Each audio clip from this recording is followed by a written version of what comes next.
Hey YouTube, this is Cody. I'm going to be responding real quickly to the questions that I've been having from YouTube. People that are asking about how do I have my lights set up, what do they look like, how do I run them, things like that. So I'm just going to go through here really quickly.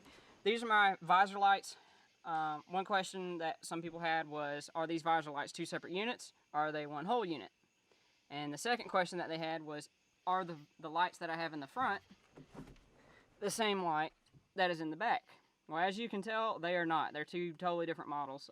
That is called a traffic visor, and it is one long bar that is not separated. It's all one. This is two separate units, not all one. All right, the second thing that other people were asking me about was, what type of light brand do I use, and does that particular brand give me all the hardware that I need? The first question is, I use only CPS Authority. That is all the lights that I have on this truck. The second question to that, yes, they give you everything that you need. They give you these little brackets, and there's these little screw holes for it. I didn't use the screw holes because I don't want to drill any more holes in my truck than there already is from the factory. That's just me. I don't like drilling holes if it don't need to be there. What I use is the things that are already there.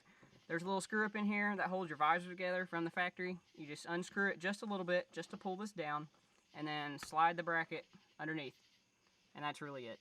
And then when you slide it underneath, screw it to the top all the way down, and it holds it pretty good. Okay, the second thing is they give you like a little flashback shield. That thing's crap, so really don't use that. It did not help me at all. Once they give you that shield, they give you like a little foam sticky thing to put on the end, and yeah, don't even waste your time. Basically, what I'm using right here simply is black Gorilla duct tape, and it's working really good. So, works great for flashback. The other thing about these brackets is they're kind of thin and they're lightweight aluminum, so they bend. That's good and bad. It's good because you can use it on almost any vehicle that you would want to put it in, because you can bend these to fit your truck, basically. It's custom. Your truck or car. I'm sure you could put these in a car too. The bad part is they're bendable. I mean, it's kind of a catch-22. So they do sometimes bend the wrong way. Once you screw these down, one of these will kind of pop that way, and this one may pop or whatever. You just got to be real easy when you put them in, and you're gonna want two people. This is a huge job for one person. And basically, that's really how you mount these.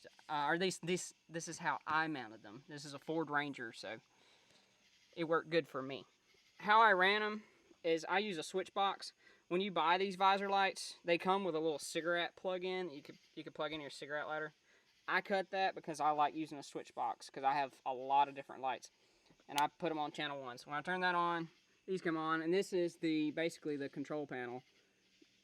And I hardly use this. I used it a little bit when I first got it just to figure out what flash pattern I like, but honestly on the scene, I just turn that switch on, and I really never pay attention to my lights again until I get off the scene.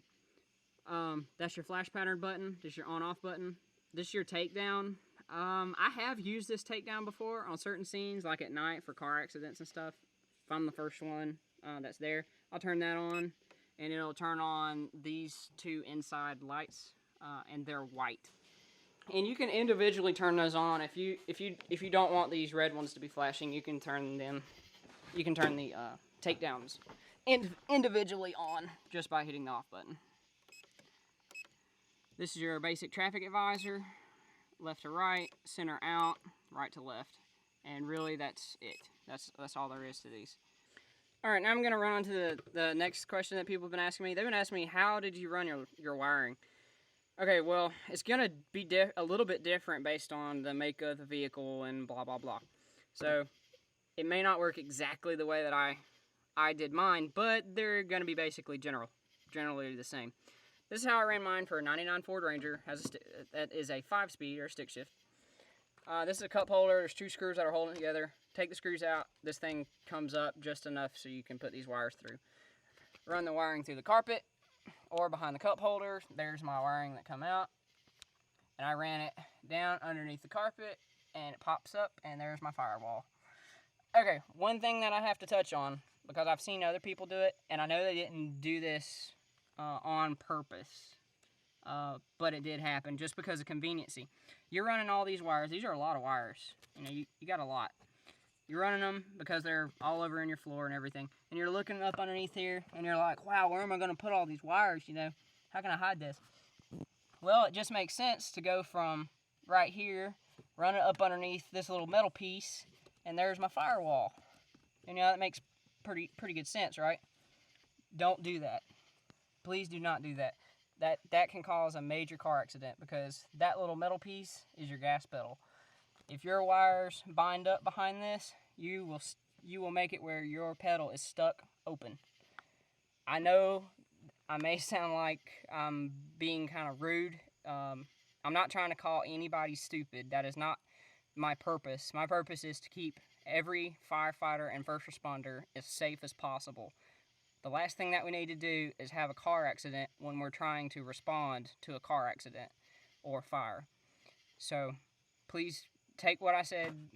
I'm just trying to make sure everybody is safe as possible. I'm not trying to be mean.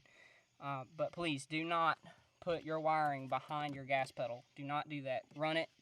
Peel your carpet back. You can pull, and I'm pretty sure this is for every vehicle out there. You can peel this carpet back and put your wiring underneath the carpet.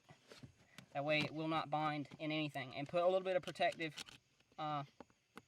covering over your wires too. That way they don't short out or get wore out. Now I'm going to move to the next question about my traffic advisor. Alright, real quickly, the next question that people had was, my traffic advisor, is it all one piece or is it two pieces like your undercover visor lights? Okay, this is all one piece, one bar. You run the wiring straight through the floor.